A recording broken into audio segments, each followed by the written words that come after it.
Hello, in this video I will show you how to install Microsoft Edge browser on Xiaomi Redmi 13C.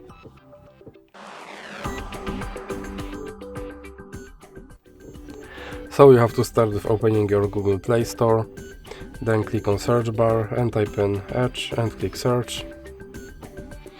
Now click install.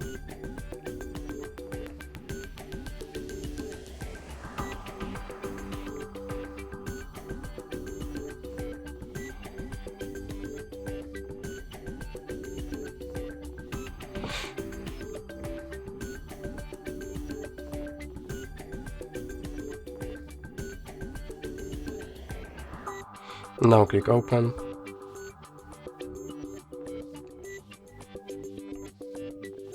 And here you can click skip introduction. Now you can customize your homepage, or you can click not now. Now you can set your Microsoft Edge as your default browser, or you can click not now. Here you can sign in to sync your data, or you can click not now. Now you have to confirm your data and privacy settings. And here you can try out Copilot, or you can just click start browsing. And your Microsoft Edge is now installed and ready to use. So that's it for this video. If you liked it, please remember to leave a like and subscribe.